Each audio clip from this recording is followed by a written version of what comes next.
I'm going to go ahead. So here we go. Introduction to myself. My name is Ryan. I'm a system administrator slash sometimes I do security professionally. I'm a certified information security professional. I've worked in multiple places doing all sorts of stuff in technology. I tend to get bored with things.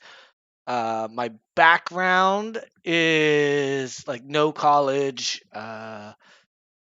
I didn't finish high school, to be honest. But things were a lot different back then in the 90s. So, most of my experience will be from being self taught, which I think is good. Just so you know, I think I forgot the slide that says like ask questions in the chat, you're being recorded, all that stuff, right? So sorry about that. If there's anything going on, oh, I need to get this text out of the way, for instance. Boop boop boop. Go away, text. Go. Feel free to just anything you want, just throw it in the chat, right? But just keep in mind it's being recorded, so don't talk smack about anyone who might read this, that sort of thing. All right, so I'm going to give you a little overview of basically my format here, which is I'm going to start, and I'm guessing it'll take about 45 minutes, an explanation of probably the most common stuff you see these days, right? How they're doing it will be in there, why they're doing it. It's not going to be in depth. I'm not going to like show you source code. You don't have to know anything. It's going to be pretty basic. But if there's questions, ask them in the chat. I'll probably know most of the answers, or tell you where you could get those answers.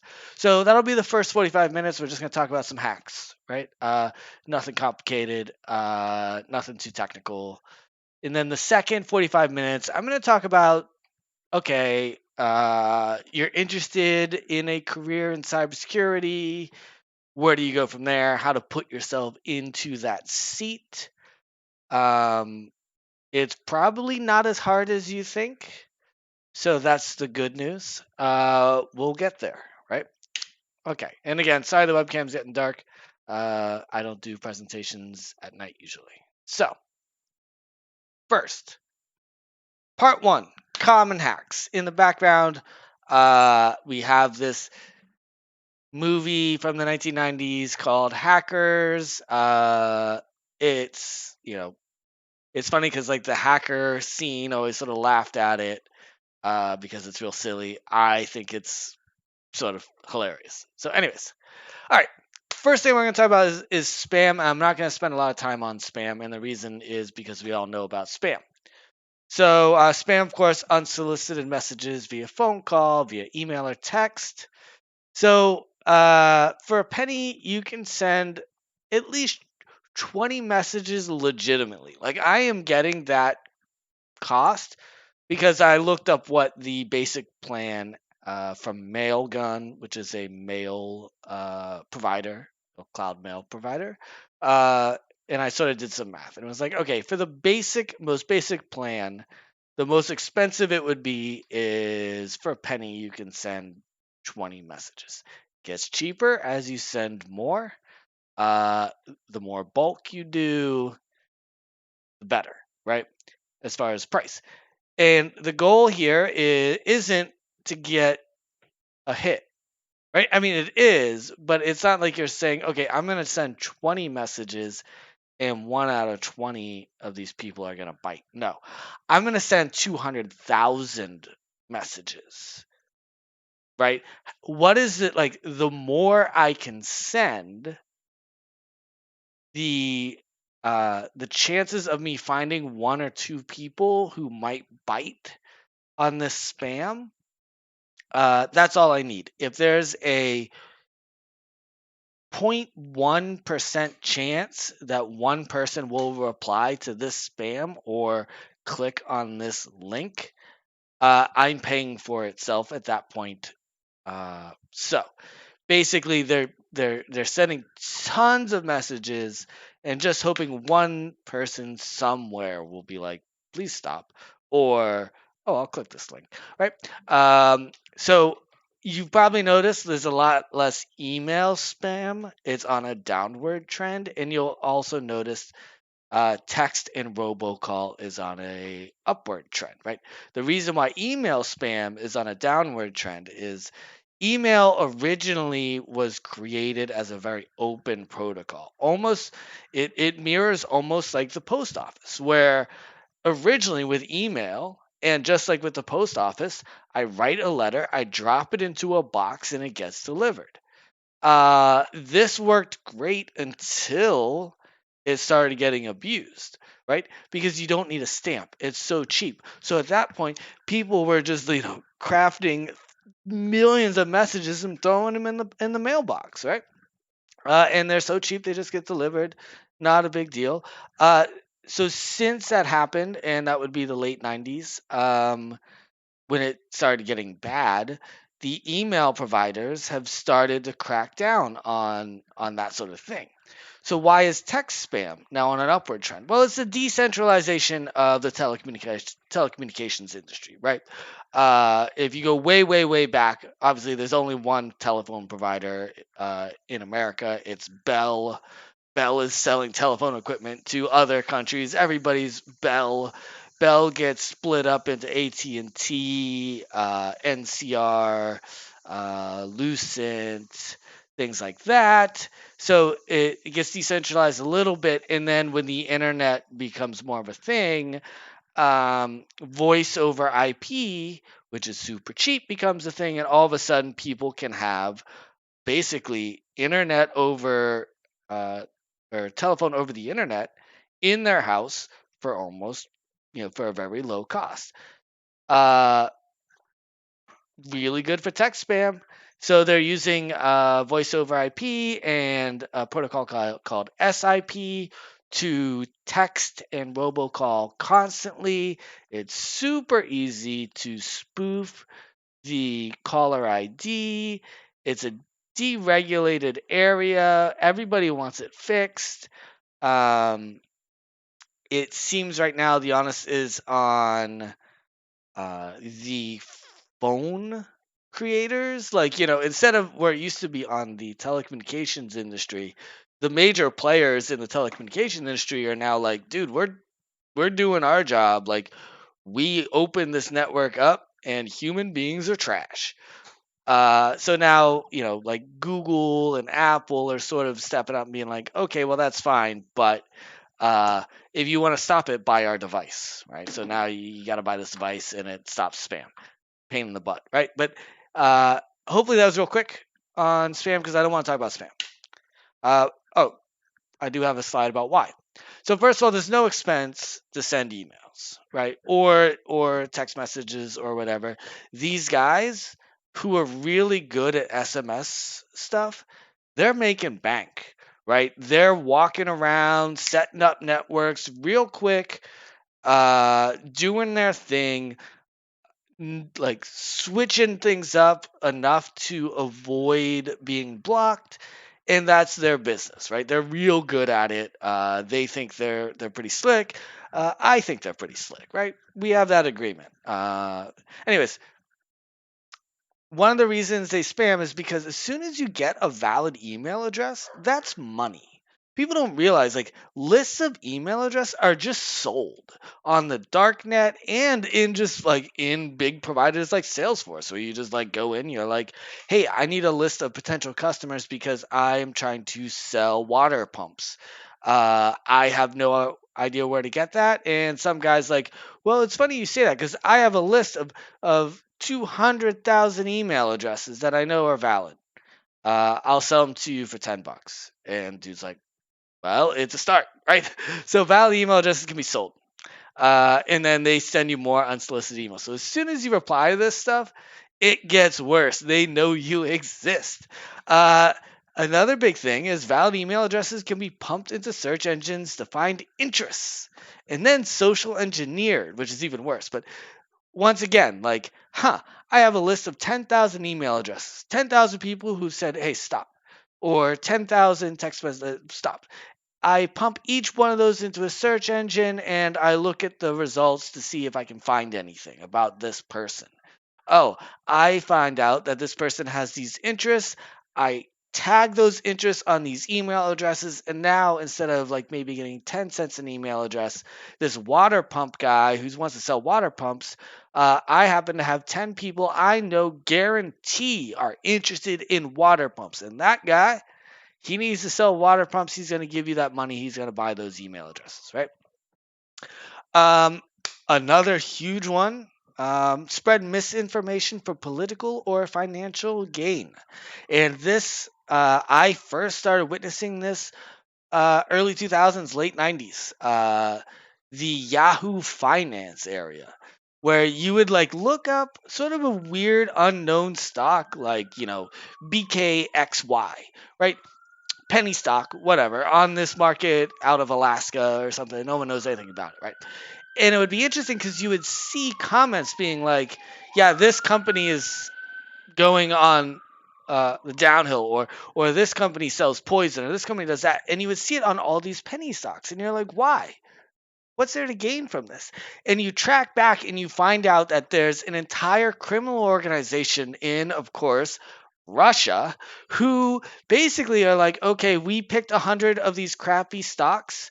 We are going to short all of them for 2 weeks, and we are just going to spam the heck out of these things to everybody who will read it that these things are meaningless, right? So these penny stocks go down half a cent or whatever.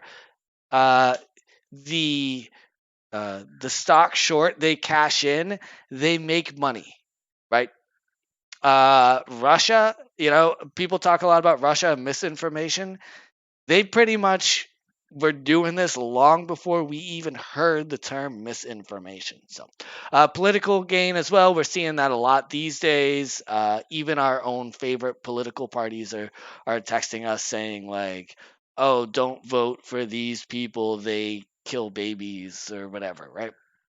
And then the other big one I'm going to talk about is a gateway into phishing. And so, what is phishing? Phishing is the next step, right?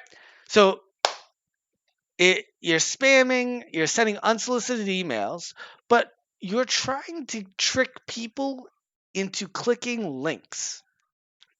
And these links are tricky, right? So in the bottom left, you see, or actually, we'll start with this bottom left here, right?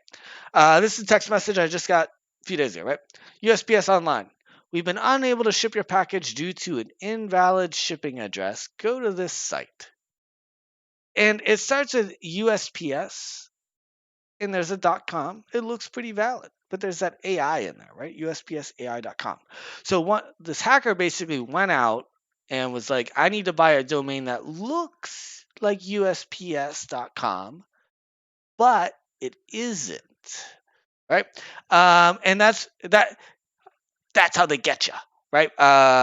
All these sites, like you go there and it's going to look a lot like a U.S. Postal Service login page. And you're going to like, oh, log in or something like that. Or there'll be a button that says like log in with Google and you click it and it sends you to a Google login page. And you're like, oh, I got to log in with my Google, right? It's all fake, right? It's the U.S. It's not the USPS website at all. It's USPSAI.com, which is not owned by the Postal Service. That Google login is like, hacksite123.com, but you're not looking at that. You're just like, you're clicking your buttons, right? That's what they want. It literally all this ever is them putting up fake login pages.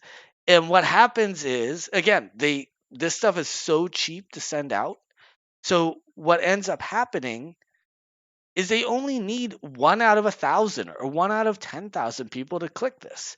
And on the back end, as soon as you type in those credentials are like, there's a program on the back end that immediately goes into your Google page or your chase.com page and changes your password, logs you out.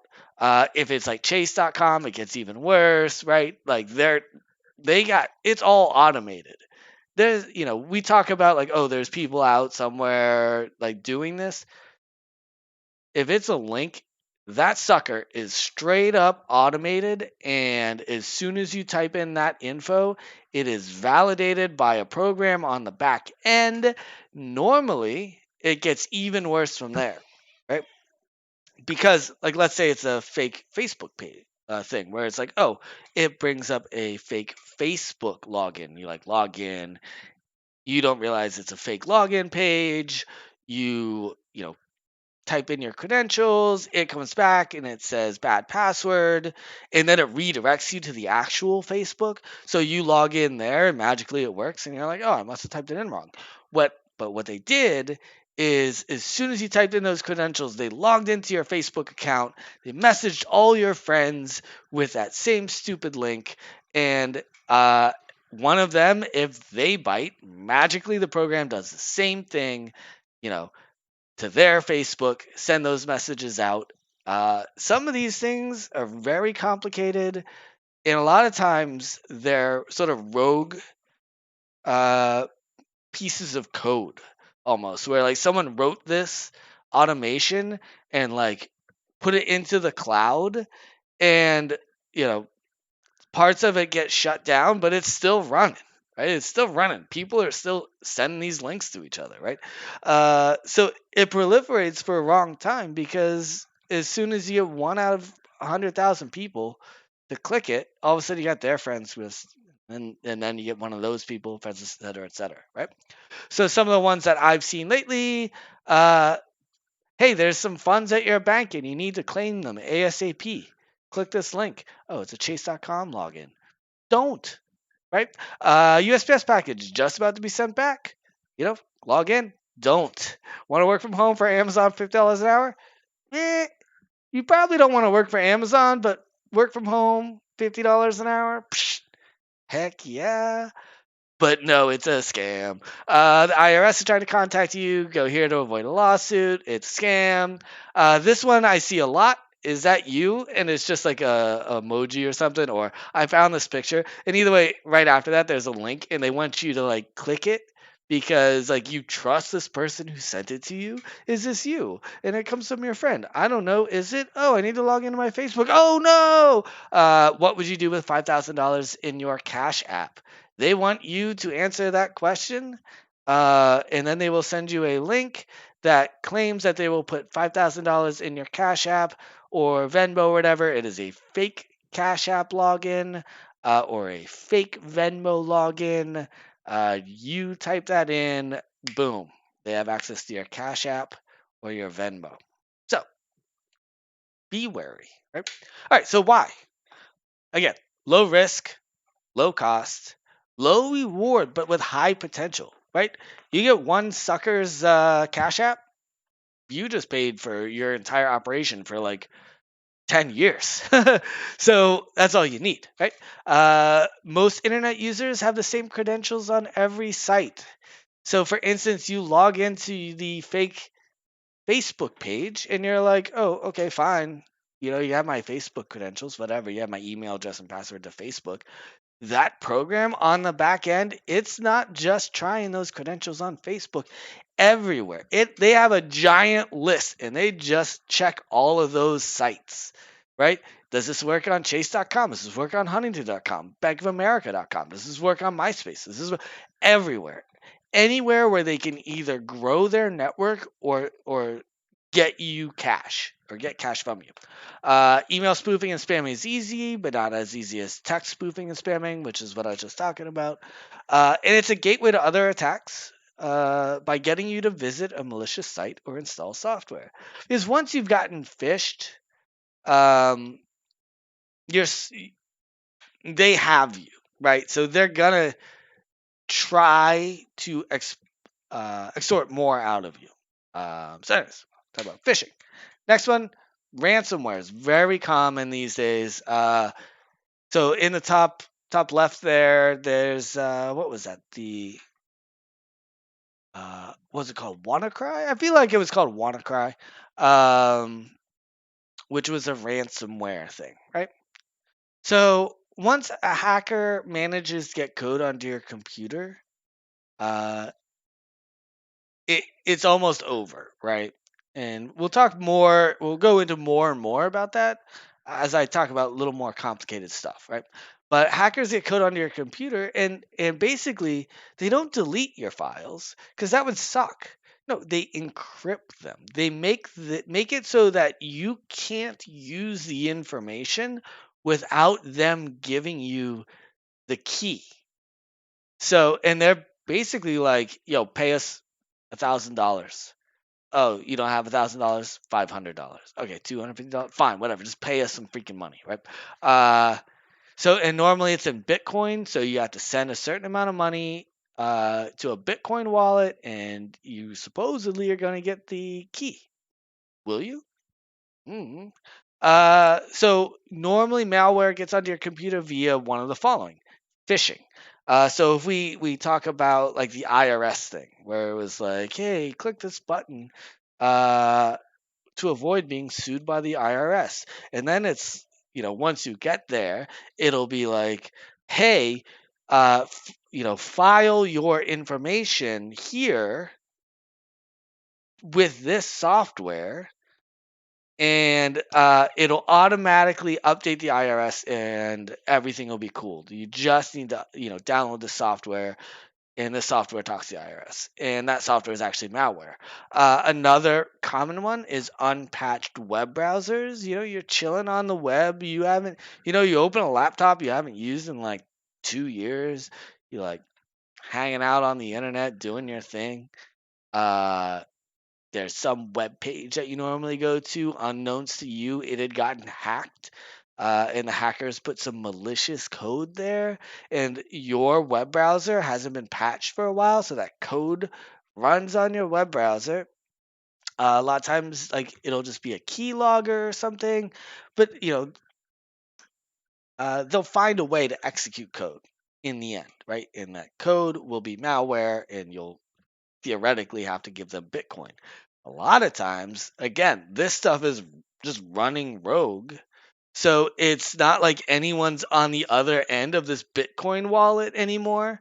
But the code is still out there proliferating, right? So, which is even worse because you're like, wait, can I have my key, please?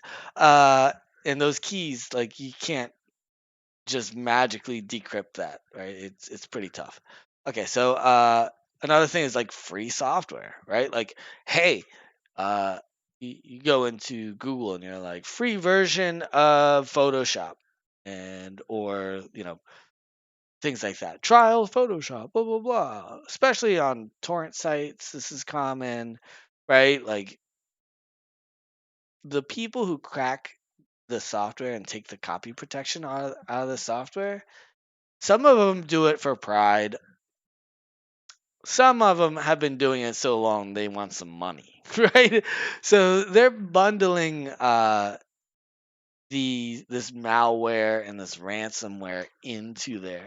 And again, uh, sometimes they'll just go grab the copy protection removal program someone else wrote. Well, I'll use Photoshop as an example. Remove the copy protection on Photoshop, and then just throw a virus on it. So they didn't even crack the copy protection. They just found someone else's crack, cracked some software, put it up on a torrent site, and again, you just need one person. You just need one person to download this, and it pays for itself. Uh, if you have Photoshop's a great example. If there's a new release of Photoshop, uh, it, it's not just a race to see who can destroy the copy protection. It's also a race to see who can get the version of Photoshop that claims to be that version with ransomware on it, right? You think, oh, I'm getting the new pirated version of Photoshop, and you end up losing more money than it would have cost you to get Photoshop.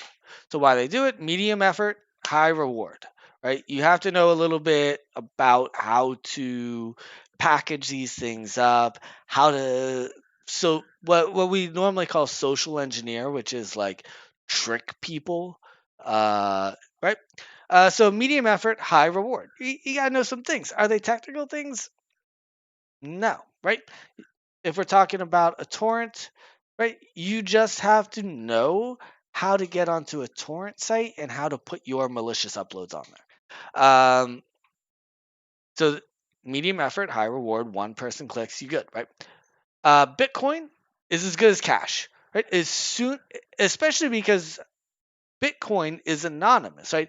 If I go to you and you sell me a pirated copy of Tony Hawk Pro Skater 11, um, and I hand you cash, right? And you hand me crap, I at least know what you look like and where to find you.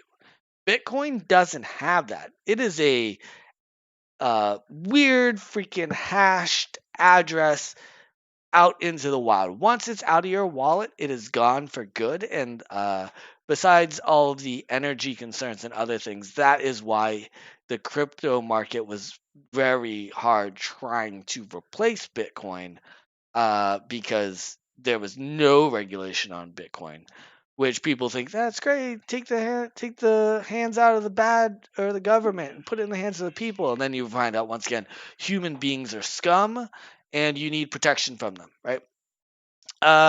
Number three, once you have ransomware or any sort of malware on a computer, you can use that computer to attack other computers. Right?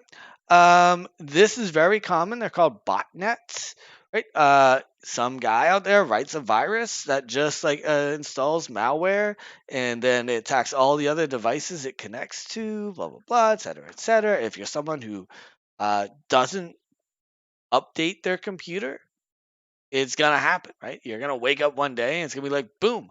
And it's like, how did that happen? And then you remember, like, oh, my friend Bob was over yesterday and his computer was on my network. He asked me my Wi-Fi password. He doesn't update his laptop. His laptop looked for all the other devices on the network that were not patched and installed malware on them. Sucks. Right? So yeah. And then encryption, unlike deletion, is a lot harder to fix. What I mean by this is if I delete your data, um, I, all that actually does on the disk is mark the file as deleted. It doesn't actually delete the data. It's like removing the card from the card catalog in the library, but leaving the book on the shelves. So eventually, someone's like, wait, where did that book go? And they're like, oh, I just needed the card catalog. I put the card catalog back. Magically, the book is back. And no one ever took it. Right? That's what deletion actually is on a computer. It's just removing the card, the pointer. Encryption, unfortunately, is not that way. It's like keeping the card catalog, but then taking the book and jumbling up all the pages. And unfortunately encoding it in a way that can't be reversed. I could talk about encryption for a long time, so I'm not going to go more into it. But that's sort of like, okay, so why are these people doing ransomware? High reward, medium effort. All right, so I'm going to get a little more technical. I'm going to talk about cross-site scripting, right? Because before I talked about, phishing unpatched web browsers. And this is where cross-site scripting with the unpatched web browsers sort of comes into play. So cross-site scripting is a hack where it's basically abusing a website's lack of security controls to make the visitor's computer execute unintended code. In the top left, one of the most infamous the code, which obviously isn't very complex, right? For one of the most infamous cross-site scripting attacks ever, it was the SAMI virus, the fastest spreading worm on the internet, and it used MySpace, right? And so what it did is you would put it in like a comment or something, and people would bring up the page on their browser, and unbeknownst to them, it would execute this code that was in this comment or on the profile or whatever, and it would then go execute these things where it's like, hey, go send me a request, a friend request. This Sammy guy obviously, got a lot of friend requests. I bet it was something crazy like 200,000 or something. And so it would basically force the person who's visiting the page's browser to A, send Sammy a friend request, B, it would update their own profile to include this code so that anyone who went there would. What the heck, cats? Sorry. Stop it. You. My cats. Yeah. Okay. So, all right. It would, unbeknownst to the user, it would make their computers execute this code. Now, there's, MySpace's solution for this obviously is they're like, oh, our bad. We shouldn't let people put div IDs with styles that end up being a call to change the background image to this URL, which happens to be JavaScript, which happens to also call an eval statement, which basically says, hey, take this and evaluate it as if it was code. We shouldn't be letting people do that on their profiles. It's really hard to find all the little things that people can do to trick browsers into doing things, right? Because a lot of times we're doing this stuff for valid reasons, right? If I'm writing Amazon, I need to use div IDs. I need to do style changes. I might need to do code evals on the fly. But only me, the developer of Amazon, should be the one allowed to do that. And so what ended up happening is a lot of times they would I say here, abusing a website's lack of security controls. Somebody had to originally paste that code into a form, and MySpace had to say, cool, we'll display that, right? They're the ones who messed up or effed up, right? So they go back and they say, oh, well, we need to validate when people type things into these forms that they aren't executing code. And so they're like, yeah, we'll get rid of you can't do script evals. And someone's like, oh, cool. Well, instead, rather than doing the script eval, what I'll do is I will have it decode this stuff, and inside that stuff I'm having it decode, there's a script eval, right? So they're like, they find a way to trick the input validation that Amazon or MySpace or whatever has put there. So over time, web browsers have gotten they've what is it, like, thrown their shoe into the thing or whatever, where web browsers are now like, hey, like, let's try and control what a page can tell a computer to do. And there's a whole policy around it called CORS, CORS. I'm not going to talk about that. But for instance, I did come up with some use cases. They're not valid. I didn't check them, right? But okay, so I donate money on GoFundMe, and when it asks me for my name, I put script tags there. I put some code in there, and inside the script tag, and then I end the script tag. And GoFundMe, they don't actually do any input validation. I mean, I'm sure they do, right? So every time someone goes to that GoFundMe page, it says like so and so donated money, but where that so and so is, there's all this hidden code. Boom. No input validation happened on the GoFundMe side. As long as my script sort of stays within just hitting GoFundMe, it will execute. If it's not hitting GoFundMe, a lot of browsers will be like, "Oh, you're doing something funny here." But there's a way to trick browsers. There's a way to trick the input validation. There's always a way. So don't think you're safe. The more reputable a site is, the better input validation they have. So here's another one, which is a little more common. So I open a ticket with my cable company, and there's a little form. It asks for, we'll say, my name, and again, I put a little div ID in there with my name, and then some code in there, right? And the customer support reps at the cable company go to like list like, oh, someone put a ticket in. I should look at that. Boom, on that person's computer, it executed that code. I maybe worked for that cable company, and I might happen to know like my user ID and like the code to make that computer, which is on the cable company's like private network, hit like a system that makes me privileged. Now, I couldn't do that from the internet. I had to make someone who has administrative or privileged access at the cable company run that code. How do I do that? Open a ticket. They're looking at the ticket with their web browser. Boom. Right.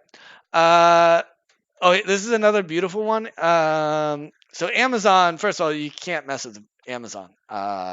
Amazon actually has very good security controls. They're obviously the largest e-commerce site in the world. They invented e-commerce, right? They're in every country except for China. Why aren't they in China? Well, they didn't want to deal with it. So I decide to write a review on something. Inside my review, a script tag, a div tag, something even more complicated that tricks a browser to sending a session ID. Like, what if, like, again, the browser isn't going to hit outside websites other than Amazon these days. Like, they're pretty smart. But what if I tell it instead, like, hey, write a review on my product or over here, or send me a message or somehow via Amazon. But in that, put your session ID. And what your session ID is a secret that Amazon uses to know that you are logged in. Every time you go to Amazon, you present your session ID and it says, okay, I know who you are. You logged in. That's how I know who you are because this session ID goes to this user. This user is logged in. If your session ID is no longer valid, it just sends you the login page, right? And they normally have timers on them that say like, hey, a session only lasts so long. So boom, I trick people going to this review to post their session ID to some other, Amazon's page, like maybe a review on some fake product I have. I snag that session ID and then I have the credential to pretend to be them, right? Let's go shopping, right? It's bad stuff. And it's, I think it's still gotta be, it's definitely top five most common hacks.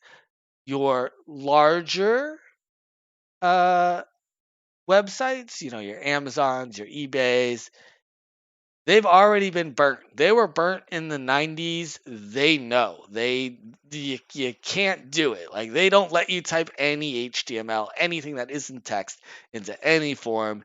They don't risk it. They're not gonna like get tricked. They also have bug bounty programs, which we'll talk about. So, anyways, those are some like potential things that happen on the internet. So, why do people do this? First of all, the good thing with cross-site scripting, the end user doesn't know they just did that thing, right? The browser does it under the covers. You're telling their browser uh, to go do a thing. The security controls that prevent cross-site scripting need to be implemented on the website, right? Rather than the end user. So obviously, like I said, the browser has some controls built in, but it can only do so much. If I trick Amazon into sending me a message via Amazon through a form that's on Amazon, the browser's not going to know any better. Um, there is, like, for instance, the session ID. There's ways, if Amazon's smart, they know how to lock down that session ID so only that user can use it and the session ID can't be posted to other places, right? Like, basically, if you're a hacker and you write code and you're like, hey, grab the session ID and put it here. Uh, there's controls in the browsers that say, oh no, there's a security control on specifically this session ID that myself, the browser, I'm not allowed to share it with you or anybody, right? The only time I'm allowed to do anything with it is it's in a cookie to Amazon. Good luck. Um, Not all sites are that smart, you know? Good programmers and good security programmers are defined. So they might not put the HTTP only flag on that cookie and that has the session ID and magically, boom, right? And it's out of your control. Like you have your computer is pretty much up to date and cross-site scripting happens to you, right? Again, uh, if you're on reputable websites, this is pretty rare. Uh, it does happen, but it's pretty rare. Okay. Um, a trusted website taken over by a hacker can use a small bit of cross-site scripting to hack visitors. So, back in the old days, movies like Hacker or War Games, it's like, boom, I'm in this system. Now I'm going to do this thing. Um, People aren't hacking that way. That way of hacking sort of went away as people got, security engineers and stuff, and specifically security architecture got smarter. But websites still occasionally get hacked, right? Usually through tricking somebody, right? It's not as complex as these days. Like most major hacks you hear about are either A, tricking somebody, B, tricking somebody who is like a in your supply chain, right? So for instance, dude, what are you doing? Man, my cat is going insane. Um, right, like in, we'll use Twitter as an example, right? Like, oh, Twitter's unhackable, but they registered their domain through this one company. That company might have an employee or who's easily tricked, or that company might have a cross-site scripting exploit on their site. So I am going to take control of that site. Then I'm going to use the DNS that hosts Twitter to point people at me, right? And I'm just going to inject a small bit of cross-site scripting on that page that tells that browser to go run some malicious code. Bad stuff, right? Another why is big websites pay big bounties for this, right? Uh, if you found a XSS exploit on Amazon, you're looking at 10 grand. Uh, Easy. Like so a big bounty, like there's these bounty programs that all these major vendors have them where like, hey, rather than like exploiting this bug you found, why don't you do the right thing and just tell us about it and we're going to just give you money. Let's skip all the illegal stuff and go straight to me just giving you money and you not messing with my customers. So there's also that, right? Like, let's say I don't want to do steps, 3 or whatever. Whatever. I just contact Amazon. So number 5. WordPress is number 1 content management system. So, my name is Bob. Bob doesn't know that much on the internet, but Bob wants to have a web page. Bob talks to his friend, like, hey, I need to host a web page. His friend is like, oh, sure, here, Dude, that's easy. Here's a computer on the internet and has WordPress installed. Just log in and type the stuff you need, right? Uh, Bob is like, cool. Oh, this theme is real cool. I'm gonna install this theme. Funny enough, WordPress is awful for cross-site scripting, like their plugins, their themes. Like, it's just such a giant package. So, well, there's more WordPress sites than there's any other content management system.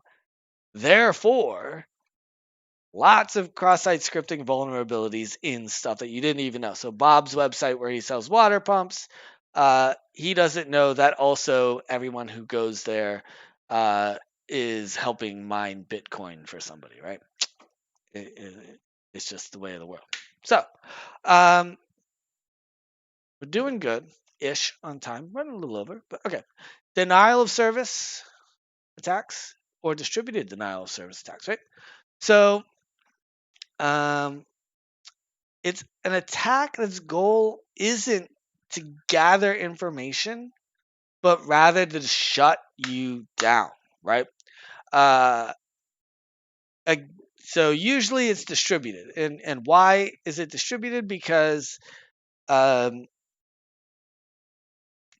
would you rather, would you rather fight uh, one, what is it? One human-sized ant or 10 ant-sized humans, that sort of thing. It's a saying. I don't know. I shouldn't have gone there.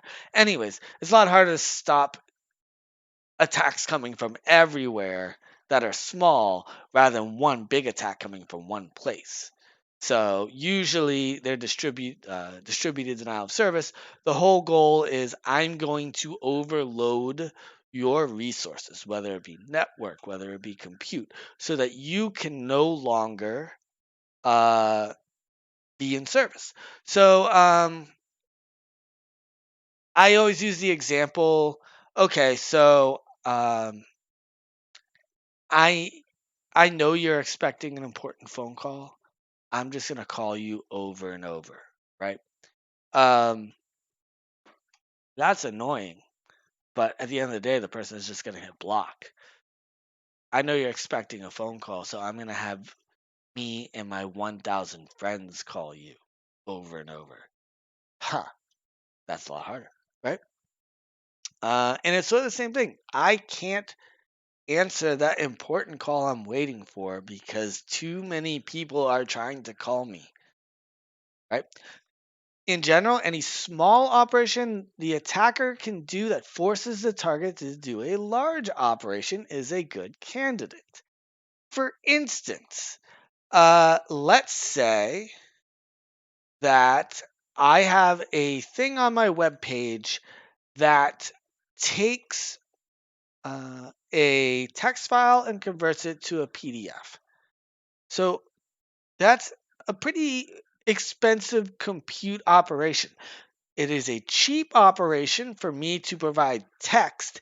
It is an expensive operation for you to then convert that text into PDF, which is a more rich format, right? So then I just say, okay, it costs me 1 penny to send you text. It costs you $1 to create that PDF. I am just going to beat the crap out of that over and over because for every penny I spend, you're spending $1. Normally, instead of dollars, we're talking about bandwidth, right? I send you one tiny packet, you have to send a big packet. I send you one tiny compute operation, you have to do a giant compute operation. And it shuts you down because it takes more of your resources than it takes mine. Uh, the way around there's lots of ways around this, but anyways, usually executed via a botnet, right? Again, PCs unpatched almost always, right? Uh, you know, computers at your mom or your grandma's house, desktops that they sit down at it once a month and they type up emails, and maybe 2 years ago they accidentally clicked on a link and they have no idea, literally no idea that their computer is part of a botnet. So it's usually executed via botnet, which is bunches of personal computers that have been infected. Right? There's a command and control structure. Basically, this guy who controls the botnet says, "Hey, botnet, stop attacking other computers for a while and just send traffic to this one computer." So this botnet that might be all over the globe all of a sudden sends traffic to this one computer.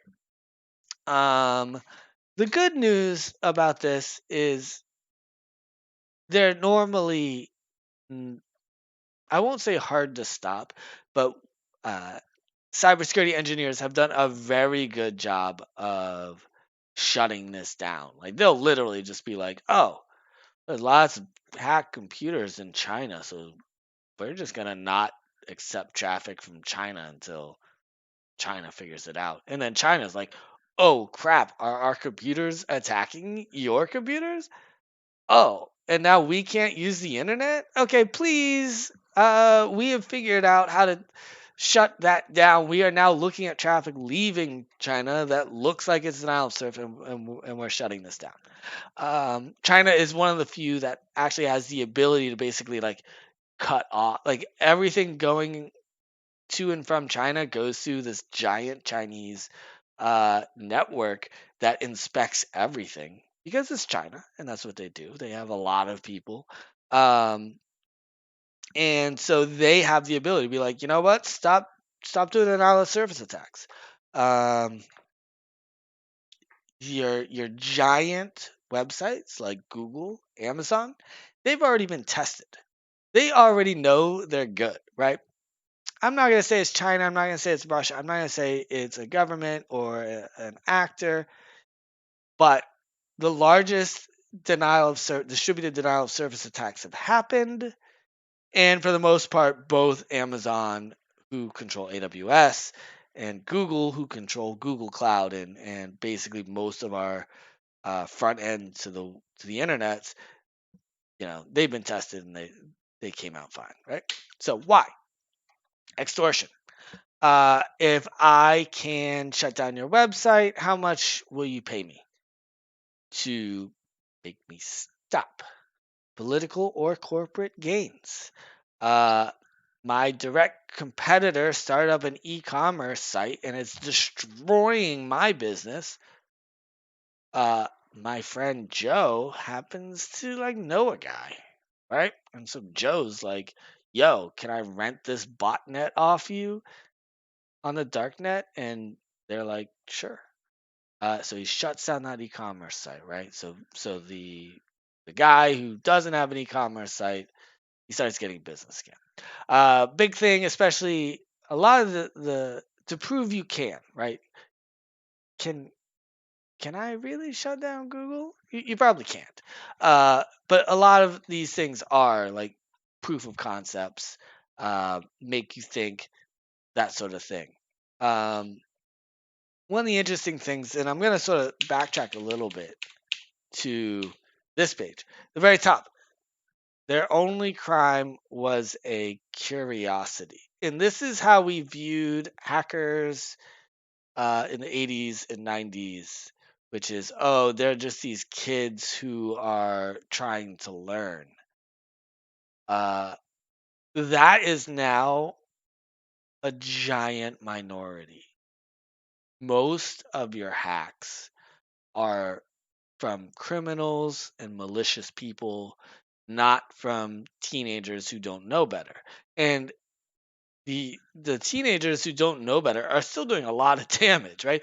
Uh, I will say, in the 90s, I dabbled with hacking until a government organization stopped at my door and told me to stop. Um, and like I look back, I'm like, oh man, I made so many lives miserable because I didn't know what was happening on the other end of this wire. I'm like, ha ha ha! I turned down that server. I did the thing and it shut down that server. I'm so cool. And then it's like, oh man, right? Like that server was uh, serving all these students that went to this university. I did a denial of service attack on an entire university. Like that ain't cool. That's expensive. And it's really a crappy thing to do to people, right? Uh, as you get older, you learn those. Like the repercussions aren't just financial, it's also like you're making people's lives miserable. So, anyways, that's enough about hacking. I'm going to talk a little about mitigation, right? Biggest thing you can do to stop serious consequences uh, on your computers. Regularly update the operating system on your computer and your web browser and your phone, right? These embedded codes on web pages and stuff, these web browsers, Chrome, Google, Apple, they have their ears to the ground. They know way before anybody else when these new sort of hacks happen, and they patch that, right? If there's some new way to trick, Microsoft Defender antivirus to run this code, um, Microsoft is gonna fix that super quick, and they have people on the inside, right? They have people. Not only are people reporting things, but as soon as like hackers start using stuff, these Microsoft engineers, they have it. They have honeypots sitting out on the internet that look like they're targets. All sorts of stuff that is just sitting out there. As soon as a hacker does something, boom, we know your operation. We release a patch. Um, Update your operating systems on your computer, your web browser, and your phone, right? If there's a new little thing for your phone and it's like update to Android 11. Yes, I know it sucks.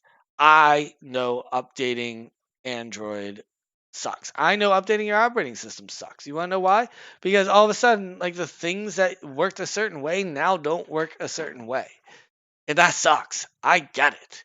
I don't know why operating system companies do that, but a lot of them do provide security only update services. If you figure that out, I don't know. But in general, the inconvenience of having to maybe figure out a new path to do a thing doesn't even uh, compare to the damage that will happen if your computer gets hacked. And let me tell you, if you don't update your operating system, you will get hacked. It happens, right? Uh, Another big one, don't reuse the same password on site. Just don't, right? Um, a lot of people's problem is they're like, dude, I can't remember passwords, especially because uh, these sites always tell me I have to change it every 90 days or every year or something. And now I have like 5, 6, 7 passwords. I can't keep track. How do you want me to keep track of a different password on every site? Well, there's tools like LastPass and stuff. Those are all real good. But my advice normally is you don't have to be the most unhackable. You just have to be less hackable than the person who uses the same password. So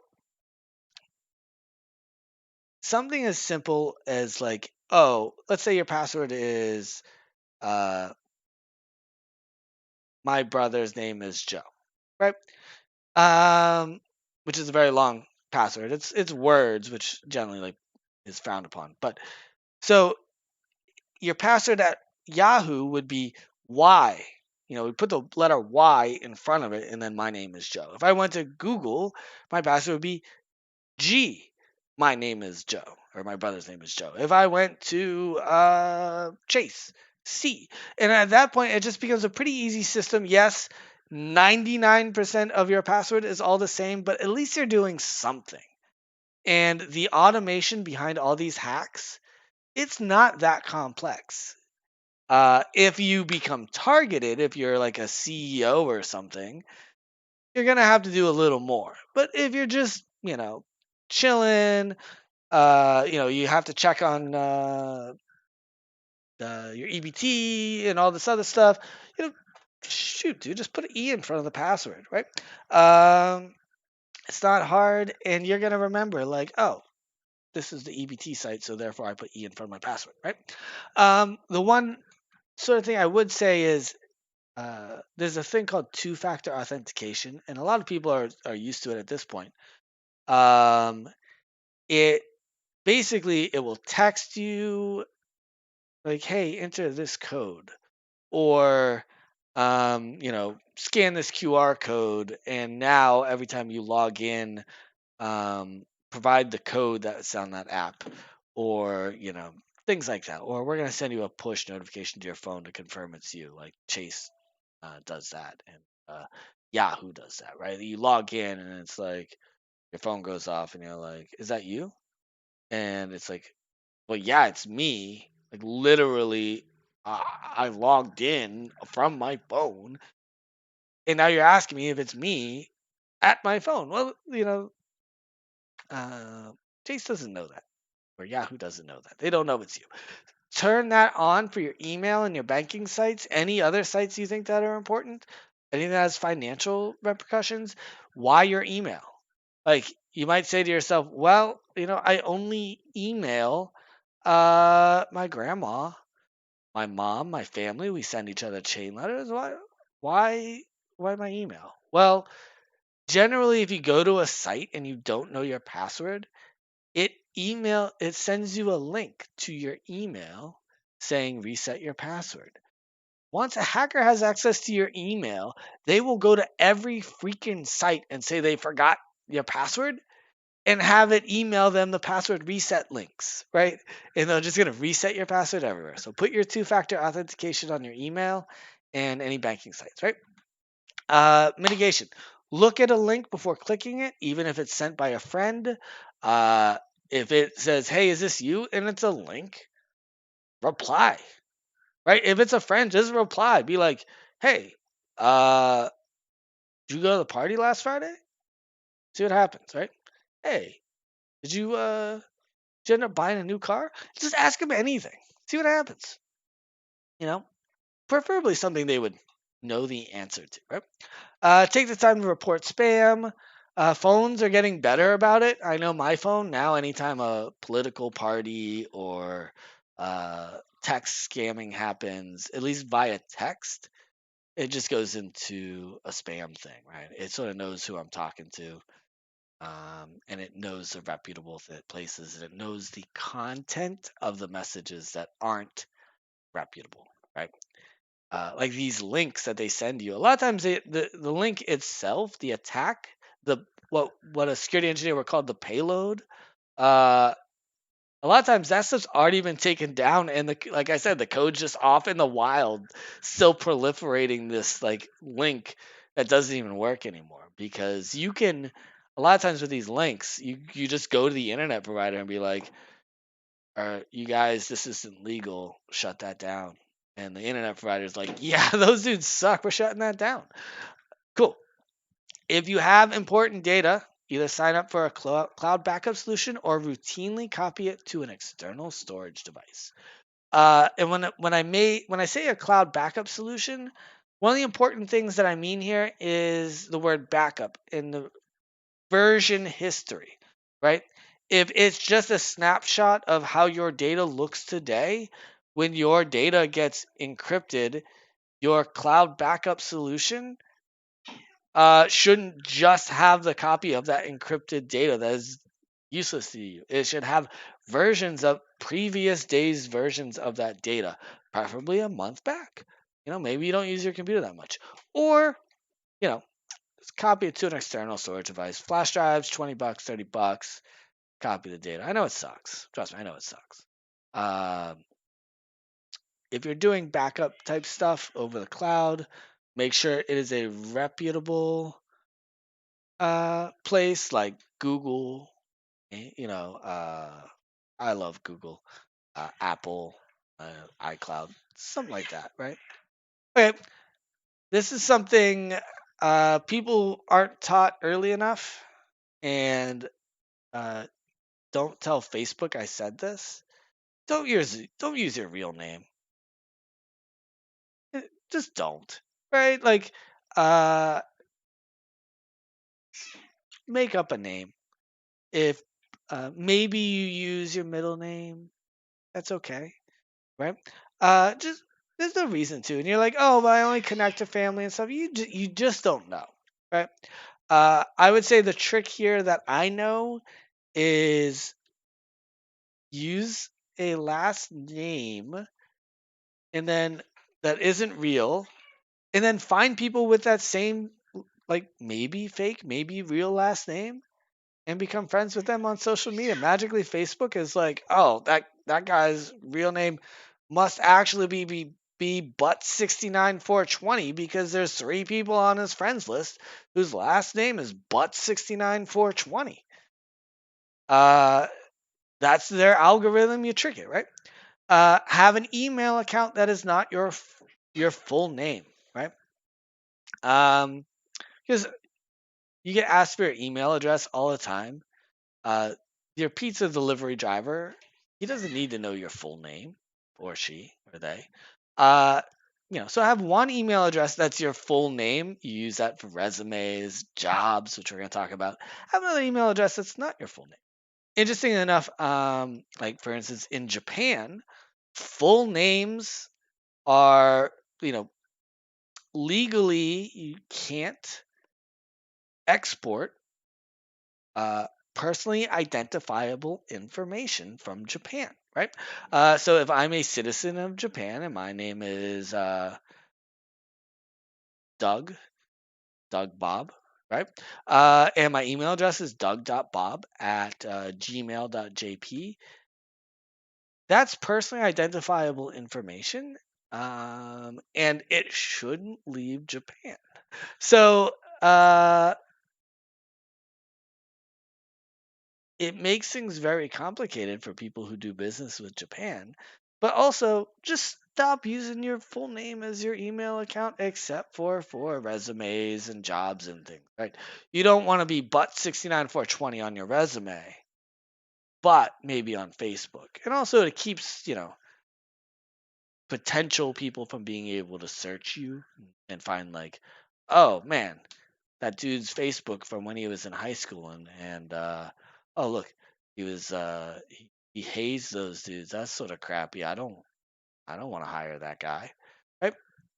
Just don't do it. Don't use your real name on social media. There's no reason, right? You can create yourself a cool alias, and over the years, people will start calling you that cool alias. All right, I'm gonna go into part 2, which is career opportunities. I love this picture. I'm not sure where it's from. I just do Google image searches, but this guy works the same way I work, where so on the right side he's got his looks like a Mac, and it's on a docking station. He's got that on 3 monitors, but instead of working on that, he's just got a laptop uh with one screen, and that's where he's working. Right? That's a total Ryan situation right there. I'm totally like, I do the same thing. Yeah, but and I do also like this screen here where he's like, I got 3 monitors, but one of them is literally just my wallpaper. So, anyways, and also he's got a phone and a tablet over there. Yeah, I don't know. Anyways, good picture. All right. So let's say this is part 2, and part 2 is about, like, I want to work in cybersecurity. The things you told me are very interesting to me. I would like to work in cybersecurity. Or, and this is totally valid, don't ever let someone shut this down. Or I just want a good job so that I can focus on other things and not worry about money. Right. So, for instance, if you're an artist or a musician or something, you're just like, man, this isn't paying out right now. Just go get this, go get yourself one of these cybersecurity jobs, right? And then you can, like, do that for your 8 hours a day, and then, like, you'll be able to, as soon as that 8 hours is up, go do your thing, and you're not worried about money. That's totally freaking valid. So, what's out there for me as far as jobs? A lot of them are information security analyst jobs. So just like the rest of our world, information security has been automated. So there's all these softwares and all these tools out there that help corporations, especially very large corporations with very deep pockets and very strict regulatory controls, help them not need as many engineers or as good of engineers. So we'll talk about viruses, right? Um, if you're Huntington Bank, you might have one person who really understands the execution parameters or the stack or the fingerprints of different viruses and malware. That's not enough because you have, you know, 5,000 employees, each with machines, right? That guy can't go from machine to machine. So what you do is you start getting these tools in here, antivirus tools, intrusion detection systems, email scanning tools. So the entry level positions are generally, hey, this tool says this thing. What do I do? Is this valid? Is this not?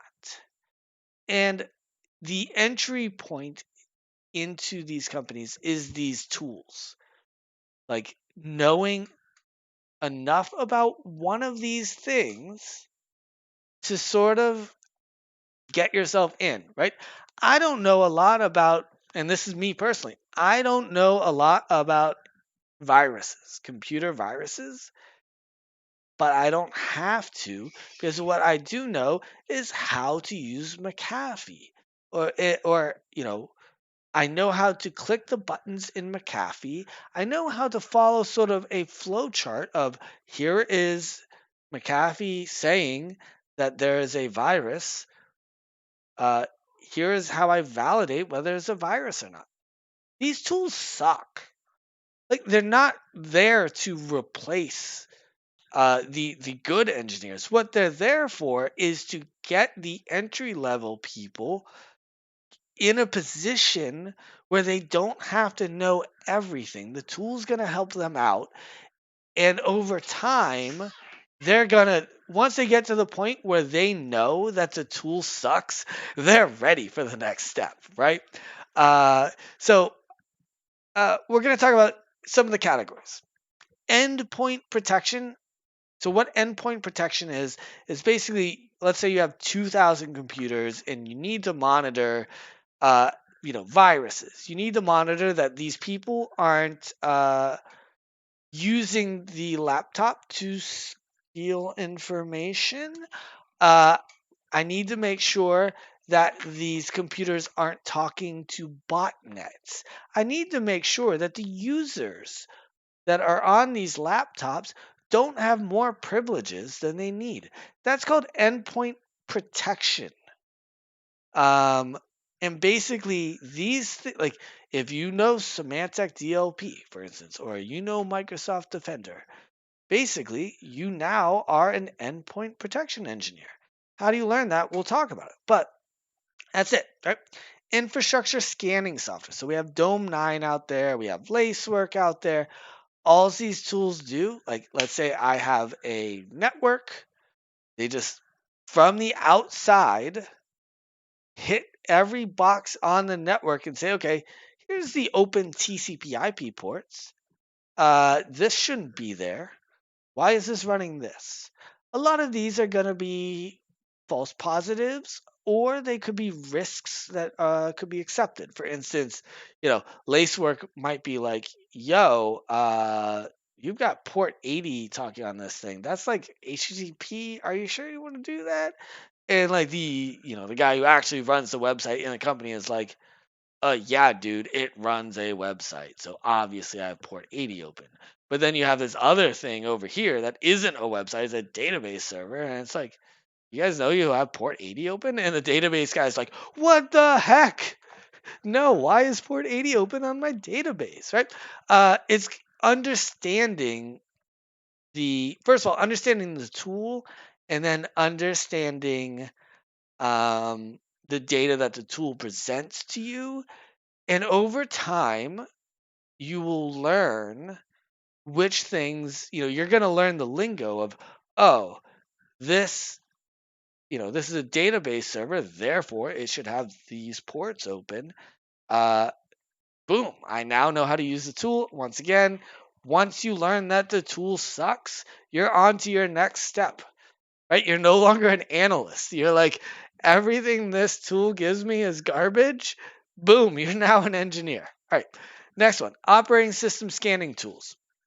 So rather than the infrastructure scanning software that sits on the outside and looks, basically looks for holes in your infrastructure, the operating system scanning runs on the computer and it basically reports compliance things and holes like, hey, this company has 50,000 computers.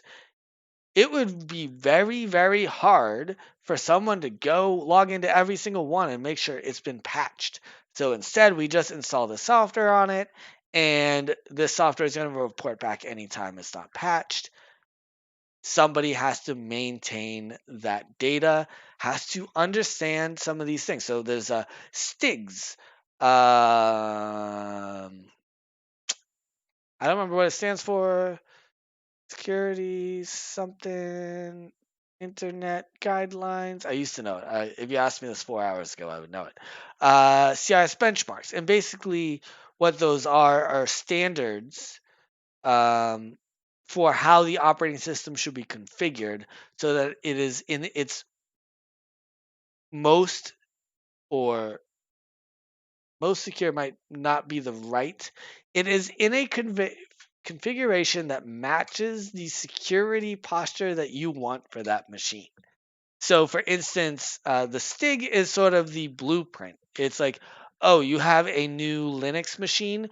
Here's all the things you need to configure to make it, rather than a desktop computer, make it a secure server. CIS benchmarks are basically ways of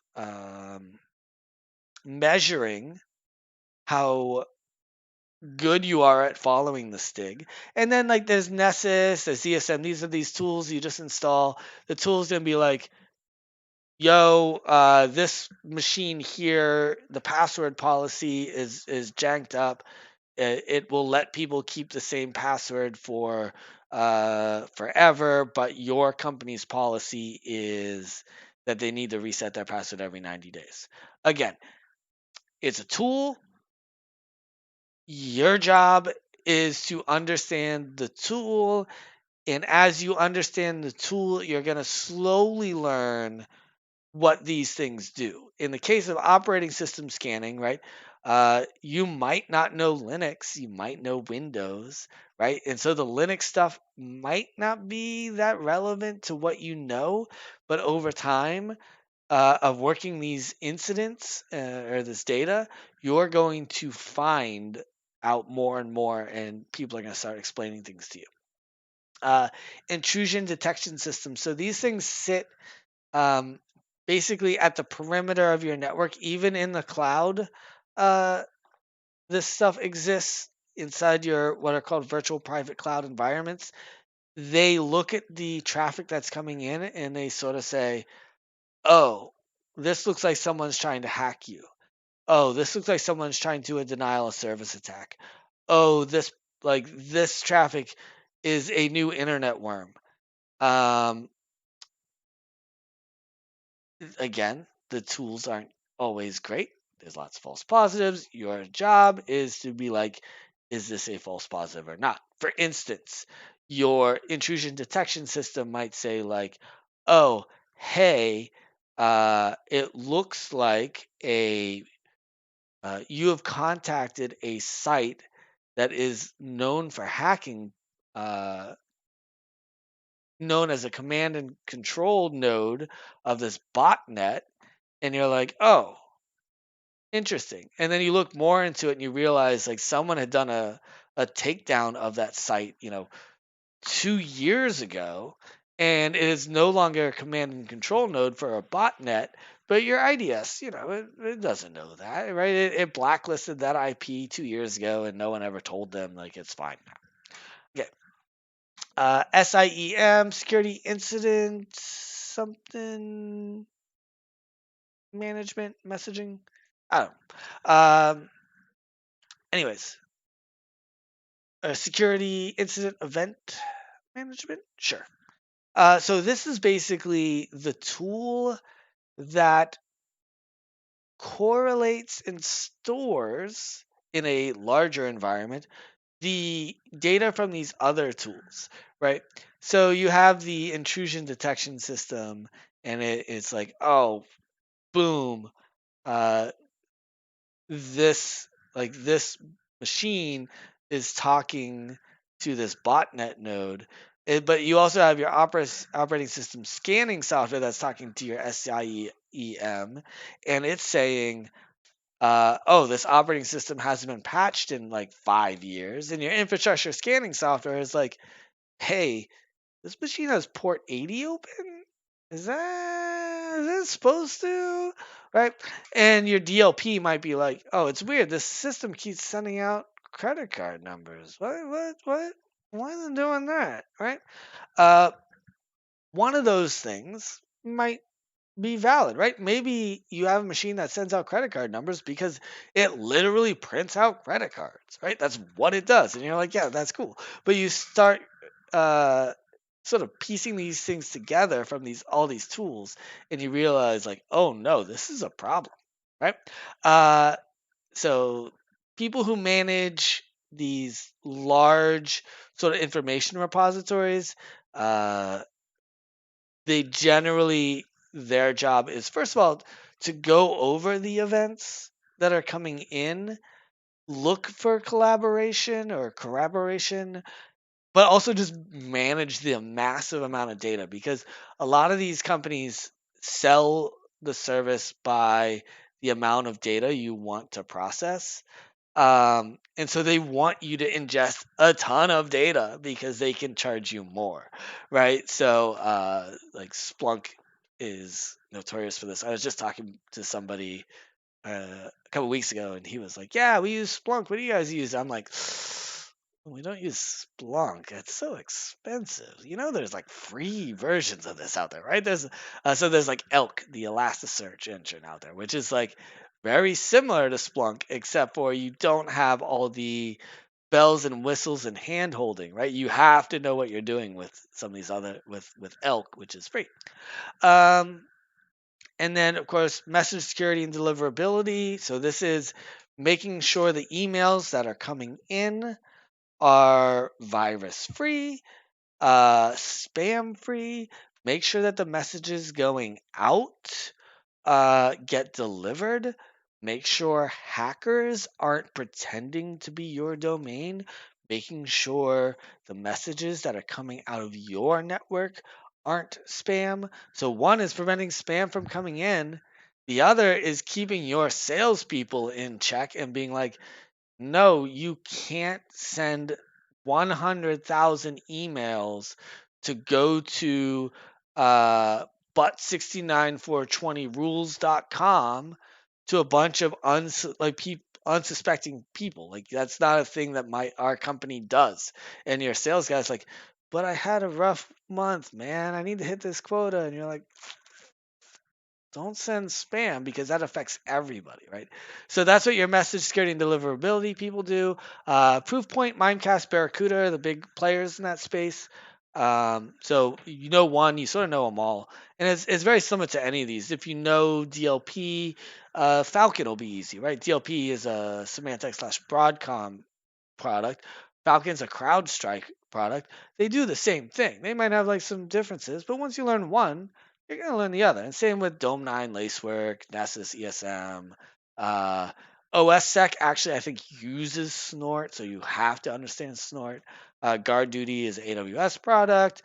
In the SIM space, Splunk is the big one right now, but you know the interface of Splunk looks a lot like the interface to Elasticsearch, which is part of Elk. SEM I don't remember who makes that one. Sentinel and QRadar. Sentinel, I believe, is Microsoft. QRadar is IBM, right? Guess what? Microsoft and IBM, their products look almost identical, right? It's fine. It does the same thing. So all these sort of like, one, all of them, right? The other big job out there is identity and access management, which is literally just like, hey, I need access to this thing. And your job is to go in there and be like, okay, I will grant you access to that. Oh, you need added to the group that has access to um, SendGrid? Cool, right? There's a giant engineering space that's waiting for you in identity and access management because it is a job that pays well, but generally looked down upon by these other security people. But dude, we got bills to pay, right? So your job there, provision new accounts. All the operating systems and all companies sort of have different uh, technologies. There's LDAP, there's Active Directory, which is built upon LDAP, and Kerberos, which is also part of Active Directory. There's sort of more. I'm trying to think of the word. There's like Okta. The Google has an offering. Amazon has an offering. All these companies now have offerings of like, yeah, use our identity and access management platform. AWS has one. Uh, but it gets really complicated because right, it might be like, oh, well, this group of users need access to this, but also, you know, we're going to give them access to this application, but also this dude named Joe only needs access to this application, but not that application. And also, like, there's this group of people over here who are in this group, but only the ones that have VP titles need access to this. And you're like, wow, that's a lot of rules. That's what it is. It's a ton of rules and a ton of nesting where these groups get access to this, but these people are under these groups. It's very hierarchical. It can get very complex. Pretty much anything that can get nested and hierarchical um, gets very hard to explain very quickly and requires a lot of focus. And it's almost impossible to explain to somebody where it's like, oh yeah, this account is under this sub account, and under those accounts, these people can see this, but we have to keep those people from being able to see this. But they're all in the same group. How do I do that? It's like, I don't know. And for all of this, for your PCI compliance, for your ISO compliance, for any of your like corporations who have to deal with compliance, which I will talk about a little bit, maybe a little bit, a little tiny bit. Anyone who has to deal with any sort of compliance, they all have to have an approval process of like, you know, my name is Joe. I need I need admin access to everything. And someone's like, cool, here you go. No, that's not the way it works in a corporate environment, right? Uh, Basically, what you do, I'm Joe, and I ask, like, I need access to everything. And the identity and access management analyst or engineer will be like, he needs access to everything. Who can approve that? Who can accept that risk that Ryan has access to everything? And that guy's like, well, I know the chief information security officer can approve that. So I will ask the chief uh, information security officer. The chief information security officer says, yeah, I approve that. I'm Jim. Like, Jim is good people. He works directly for me. The identity and access management person will then like log that the approval happened. Boom, boom. It's a giant process. You're like, oh my gosh, like that's just stuff that's work that creates work. Yeah, that's how IT jobs are created. It's work that creates more work. Okay, so once you get in, where do we go from there? Like, what are some jobs out there, right? Besides your straight up security analyst. I'm going to say the same thing I just said. If you just want to sit there and be a security analyst forever, just because, you want to work on art after 8 hours, or you want to do music after 8 hours, or, you want to just be with your kids after 8 hours, dude, this thing pays and you can go home. Right? You don't have to put your life into this if you don't want to. It is your life. Do what you want with it. it gives you that that security you need though, where it's like, oh, I get this paycheck. That's good, right? Digital forensics. So yeah, no security analysts. We need lots of them. Everybody needs lots of them. No shame in just being a security analyst, right? And it's the entry level position. It might be your position forever. That's cool. That's great. Um, Digital forensics. So this is uh, where basically like, oh, a laptop gets possibly hacked or whatever. Um, the digital forensics people know how to basically take a machine, I'm going to say freeze it, and then go through the details, right? Uh, Figure out who hacked it, why it was hacked, how it was hacked, that sort of thing. Was it actually hacked? Was it a false positive and we just took it offline just to be safe? That could be it, right? That's what they do. Data protection. These people basically they're given the crown jewels of the company and they're told we need to secure this. Let me know how to do it, right? It could be an agent, an endpoint agent. It could be, encryption. There's lots of ways. It could be perimeter security. Could be changing of architecture. All those, there's plenty of jobs there, right? Security engineer. So there's a point at which when you're an analyst and you're like, man, this tool sucks, or the policies that this tool is enforcing are poorly written. You know how I was saying, like, that's when you're ready for the next step? That's the next step, right? That's to the point at which you're like, I could rewrite the policy this tool is applying better. I could go find us a better tool. We've been using the same tool for 5 years. Let me go find us a better tool. There's new tools constantly, right? Security architect. So basically, these people know a lot about the overall architecture of an application or an information system, and they basically look at where they can apply controls to keep the data as secure as possible. Uh, you know, Basic security architecture is like, oh, I put my web server on one side of the firewall, and I put because it has to talk to the internet, but I put my database on the other side of the firewall because no one should be talking to it from the internet, and the only person that can talk to this database is the application server, right? That's literally like a security architect. That's their 101, right? Hey, let's silo the important stuff. Let's make it this. Put things in the right places and the controls in the right spots. Let's look at the overall attack vector. Where could hackers get in?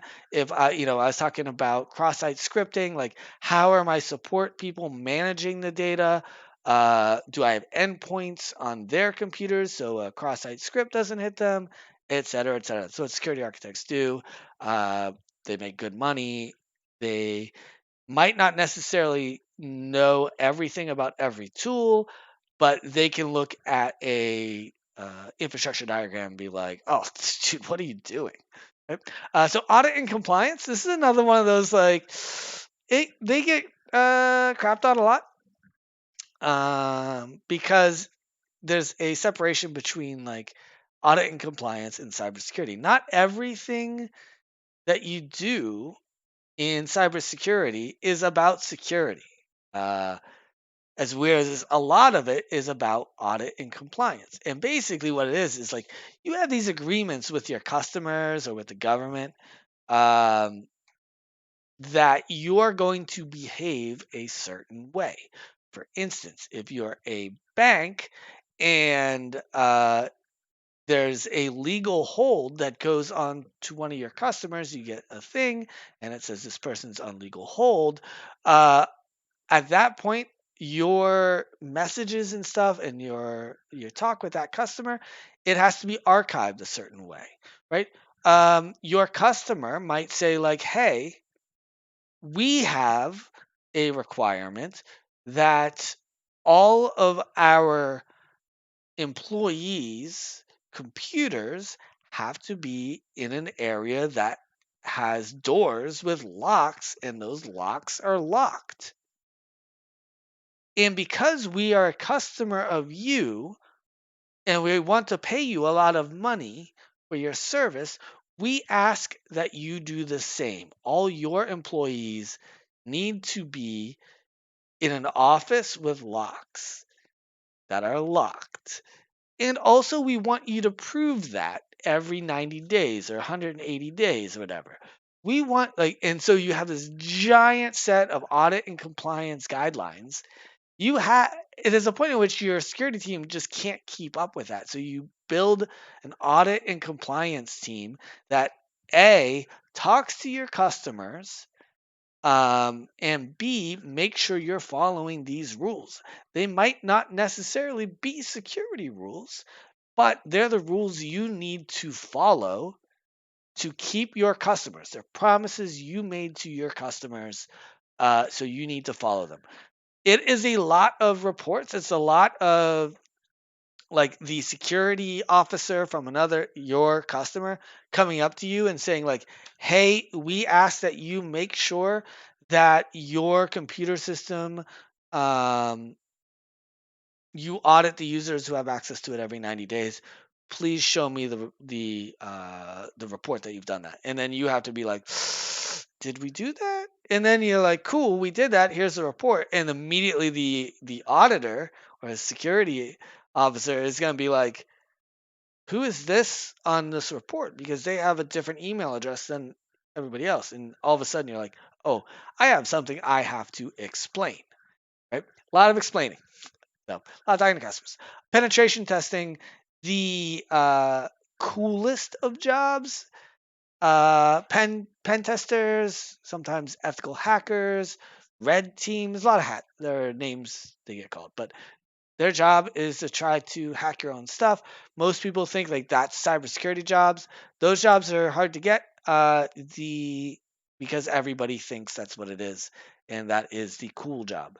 Sometimes it is cool, but for the most part, a lot of times those guys, the job isn't as cool as you think. Matter of fact, the certification to be a penetration tester is like one day of like hacking and another day of writing a report about the hacking, right? So just as much time writing reports as it is hacking, right? And it gets even worse because a lot of times, like penetration testers are sort of rare. So companies don't always have a penetration tester that can do everything. So a lot of times, that penetration tester, their job is literally just to go farm those out to like contract houses and be like, "Hey, I need you to pen test this application," and they have to understand the reports, right? And then application security engineers, what they do is they analyze source code for application holes. So they sort of a hybrid role. They have to know how to program, but they also have to know how the best practices to write programs properly. For instance, cross-site scripting. That example, the application security officer would say, "Hey, I was looking through your application and I noticed that you're taking this input in, you're HTML decoding it, but unfortunately, when you HTML decode it, I notice you're also not checking it after you HTML decode it. So someone could theoretically, you know, put stuff that's encoded a certain way and you'll decode it and then evaluate it. That is a security hole. Let me show you the best practice how to fix it." They're really smart people, but it's a very rare job to find really good people at that because they have to know the programming language, they have to know the best practices, and they have to know security. So it's a hard one. All right. So how to start? We probably have another 10 minutes. I'm sorry, it's going a little long, but certifications. The problem is, okay, so first of all, the real problem with all of us when we start is, how do I prove I know a thing or I can learn a thing, right? The key to proving that your lack of experience doesn't mean a lack of knowledge, right? That's what a certification does. Hey, I took this test and it proves that I know some stuff. That's all it does. For the most part, people don't. The certification isn't going to get you a job. It's going to get you an interview, not going to get you a job. So uh, you have to learn the stuff behind the certification so that when you're in the interview, you can talk about security. So, the Security Plus is a great starter certification. It's easier than some of these other ones. And you can basically just go learn it, take the test. That's going to help you get in the door, right? Is it going to get you the job? I don't know, right? Were you able to sell yourself? I don't know.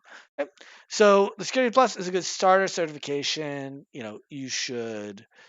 Your goal isn't to pass the test. Your goal is to understand the material because they're gonna ask you.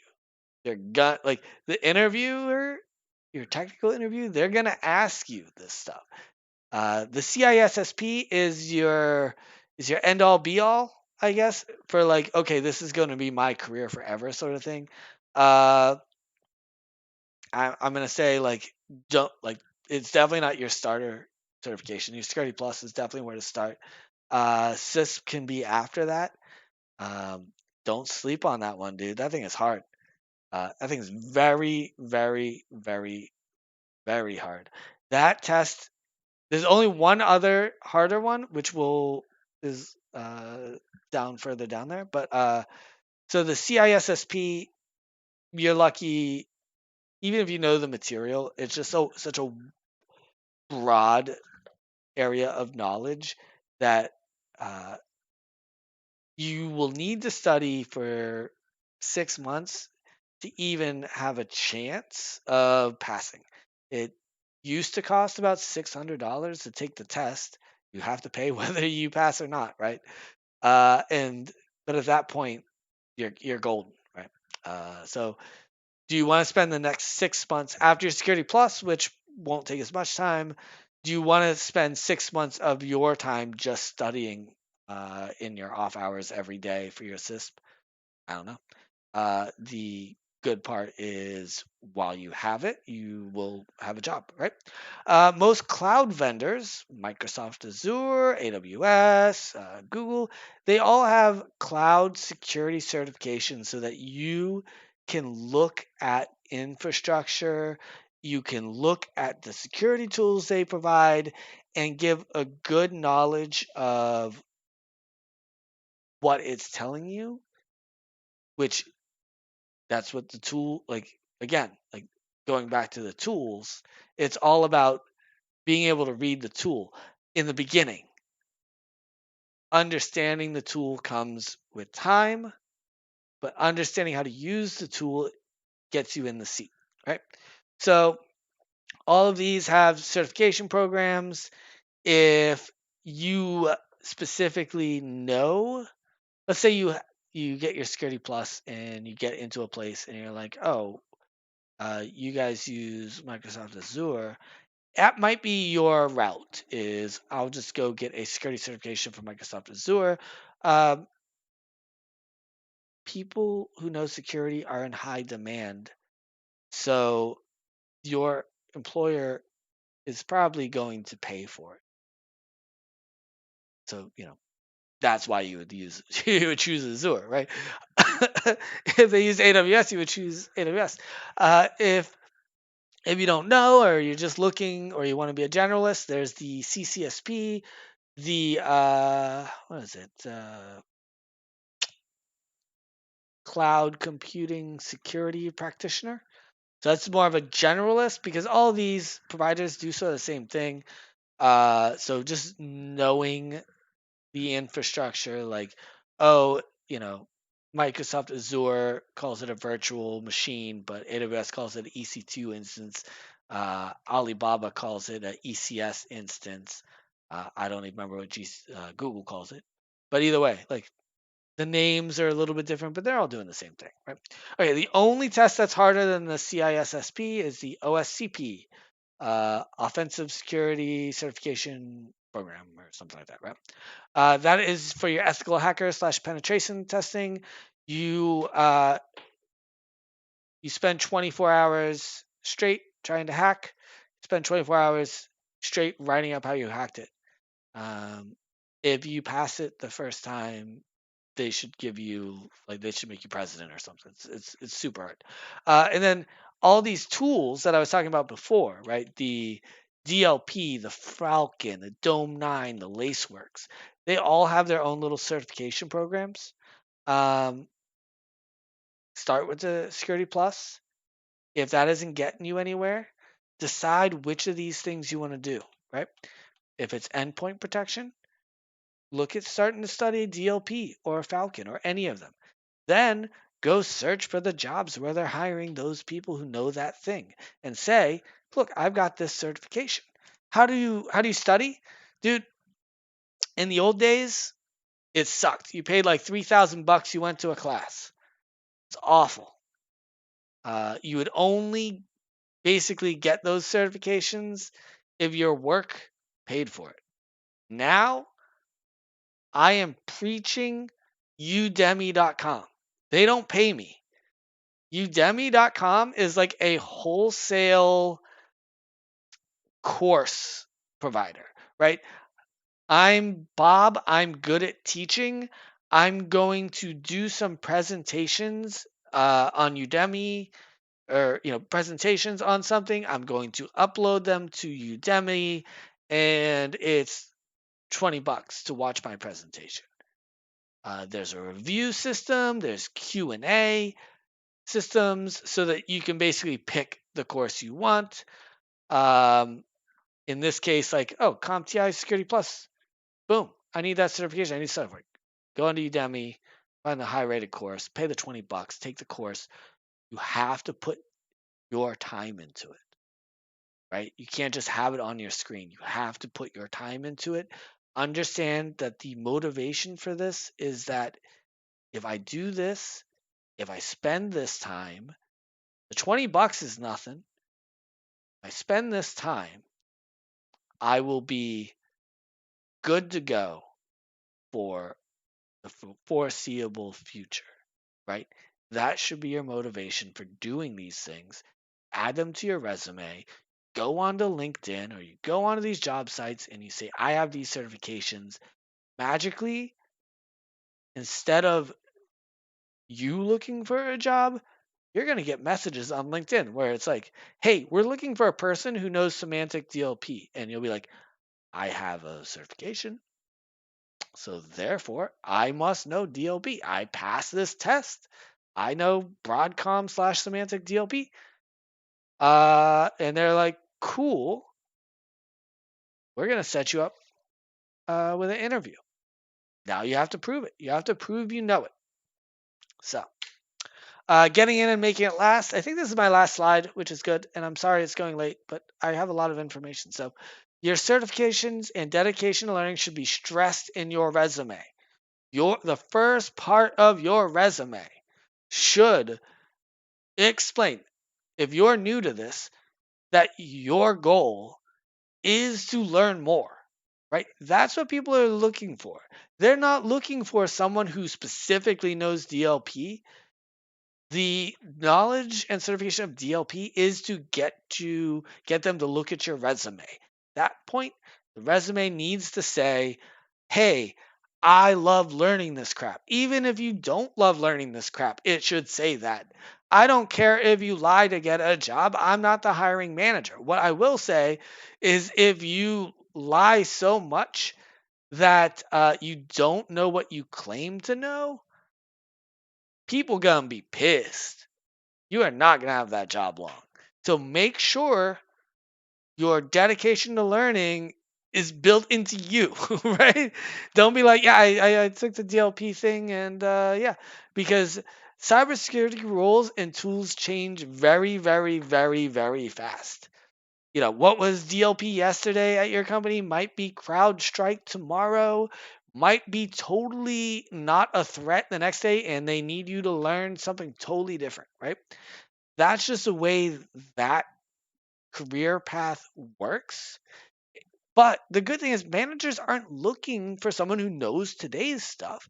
They're looking for someone who can get in and do the job, but also will learn and grow, right? So the demand and pay is lucrative, and once you get your foot in the door, you will be a target for all sorts of recruiters. This is a good problem to have. dude. For money, yeah, that's the temptation to job hop will be there because once you have your first job, the recruiters are gonna be like, boom, we can sell you. You have experience. We can sell you for twice what you make. You're like, oh, that sounds good. And then so you like switch, and then the next, you go to the next one, and they're like, oh, cool. You now have two jobs on your resume. We can sell you for more, right? Don't just hop. Don't just hop because what's going to happen is it's going to cap you, right? That third job opportunity is going to be the cap, right? It's like, oh, cool. This first job paid me 40,000. This next job paid me 80,000, and then this third job, they're gonna pay me 100,000. And then for the rest of my life, because of the fact that I hop jobs too quickly, I am capped at 100,000. You have to sit there a little while and prove that you can learn and network with your coworkers. Just, I mean, you don't have to be there forever, but to prove that you can grow. At that point, you're gonna be looking at that 100,000 or whatever, be like, they offered me 100,000, dude. I'm worth like 200,000 now. Like that was dumb, right? 2 years is a good benchmark, right? Don't leave any place uh, unless you've been there for a couple years, right? I'm not saying that if it's toxic, you shouldn't leave. And I'm not saying that if an opportunity comes your way that you aren't interested, that you shouldn't take it. For instance, if you're a veteran and this is a company that hires a lot of veterans and you're going to get along great, go with it, right? But don't make it a habit. Managers are going to look at that. And especially over the course of your career, if you've hopped, they're gonna cap your pay because they don't want to invest money into you if they don't have a guarantee on paper that you're gonna stay. And I guess on paper is probably the wrong thing to say, but if they don't have a lot of confidence that you are going to stay, they're not going to offer you. They're not going to invest more money into you than they have to, right? Uh, Even if you're dumb as heck, be pleasant to work with and supportive of your coworkers. Sounds dumb, but a lot of IT engineers, they might not have ever worked in customer service or in the service industry. They might not have ever like had to deal with drunk people behind a bar or serving food to angry people, all these things, right? They're all jerks, a lot of these people. But the guy or girl or non-binary or whatever, who is pleasant and supportive, they're going to get a lot more leeway. And when it comes time, who am I going to invest in? Am I going to invest in the guy or girl or person who's a jerk? Am I going to send them to training, or am I going to send the pleasant person who like works with my team to training? Am I going to invest in that person? Yes. So the things in your history that might have made you might have been not fun for you, bank use that to brush them off. Don't go there and act like them. So you go there and when engineers act like engineers and or like that solution's stupid, blah blah blah, because that's what engineers do. Just in your mind, just pretend they're an angry customer or something, right? Just deep breath and be like, all right, what can help? What can help us solve this problem? Yeah. Anyways, one more. When you're on the clock for your company, be dedicated to career growth, not just doing the job. I know that's sort of counter to what I said, but in the beginning, definitely be dedicated to career growth, right? I show up, I look at these incidents, but I need to understand what they mean. And again, if you show up and you're dedicated to learning, they're going to send you to training because there isn't a replacement. There there isn't a person out there who can do the job, right? You showed up and you're like, I can't do the job, but I'll learn it. The company's going to say, well, it's funny you say that because I literally can't find someone who can do the job. So I would love it if you like stuck around and learned it. It doesn't have to be computer stuff, right? Uh, you know, if you notice that they're like, hey, take this class on our time and on our dime in communication, oh heck yeah, take it. Uh, any of it, take it all on their time and dime. You're not taking advantage of them. It is a mutual agreement that hey, while I'm here, I'm gonna learn some stuff, and it's for both of our benefit, right? It makes me more valuable. So guess what? In a couple years of like taking your training on your time, I am going to look for a new job. Therefore, you need to pay me more. But a lot of times they're going to see like, oh, this person, they went to all this training, they're smarter, and they'll be like, yeah, we're going to pay you more. Uh, no company will ever pay you more if you don't ask them, though. I will say that much. Uh, I guess one little advice tip as you get into this, if you get into this and you've been there a couple of years, if there's an opportunity, always interview, but take the offer if you get it back to your uh, employer and say, this is what they think I'm worth. Like, I'm happy here or I'm unhappy here. And this is what's going to, this is the next step. Because a lot of times they're going to be like, man, yeah, like if they're willing to pay that guy $199 million, we have to pay him $199 million because we don't have a replacement. There's no other security people that are going to be as good as you as long as you're dedicated to growing, right? If you sit there for 2 years and you take every opportunity to learn, they're not going to be able to get someone in the door who's as good as you because you have been there 2 years. Uh, I think that's about it. Oh, I did have some resources. Udemy. I'm telling you, man. I always have at least one Udemy class going. Right now I'm learning Golang, which is a programming language, right? LearnPython.org. Everyone in IT should know at least one programming language. I very strongly feel that if you want to grow, even in cybersecurity, you're going to have to learn a programming language. LearnPython.org is good, but uh, any modern programming language is fine. Like I would, if you really have no idea what to learn, Python's a good place to start. The PTE technical guidelines. So these are the pen test guidelines and like the stuff you got to know. It's tough read. The OWASP, Web Application Security Framework. So every year, the OWASP does a top 10 of security vulnerabilities that are out in web applications. Um, guess what? Every freaking interviewer is going to ask you about the OWASP, right? It's just a thing. You're just going to have to know it if you're going into security, right?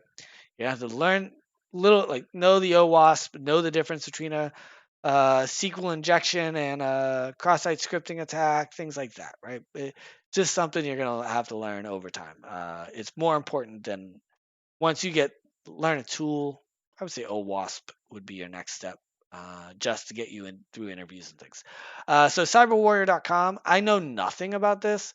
I had talked to somebody on the security team at work who I was like, hey, for teenagers, like what is out there for resources? And they were like, well, there's cyberwarrior.com. Like so and so went there and they liked it. I looked at it, I was like, man, that seems really expensive. It was like $600 for like 2 days. I'm like, or maybe 3 days. Either way, I was like, so. If there's questions, throw them in the chat. I am gonna bail in 2 minutes, so you have 2 minutes for questions. And I'm gonna check my phone while that happens.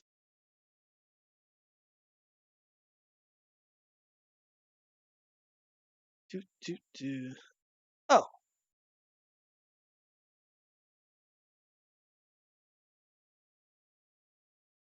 funny. I just got spammed by a barbershop? Weird.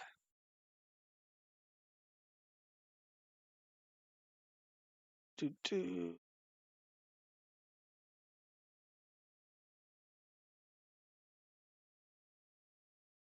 Okay.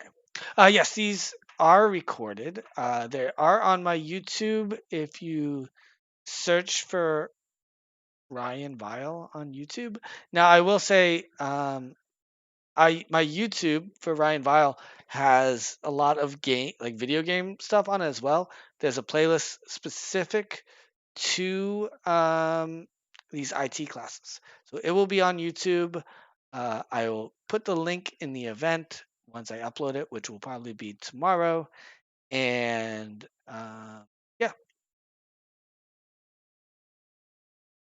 no problem.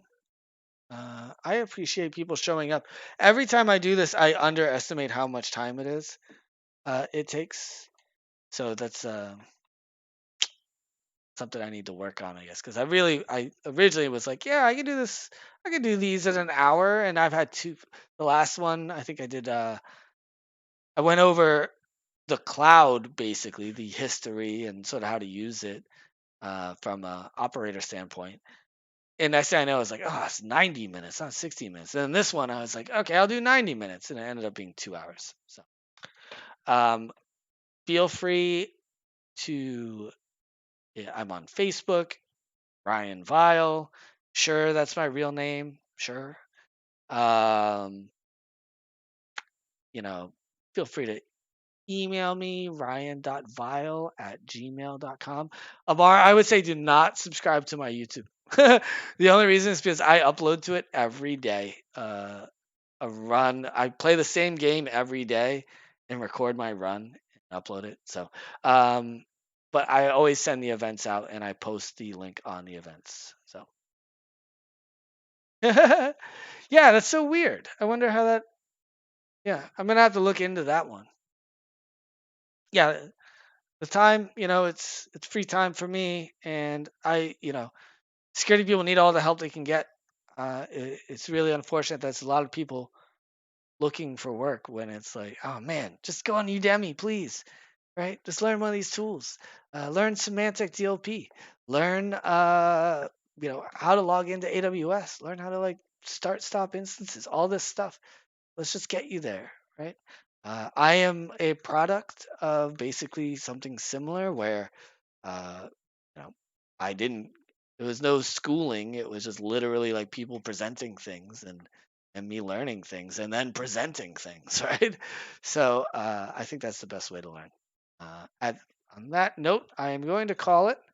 Appreciate everyone for tuning in. I don't have an idea what I'm going to do next month, but I have some ideas. I make a lot of notes, so I will invite everybody. Have a good night.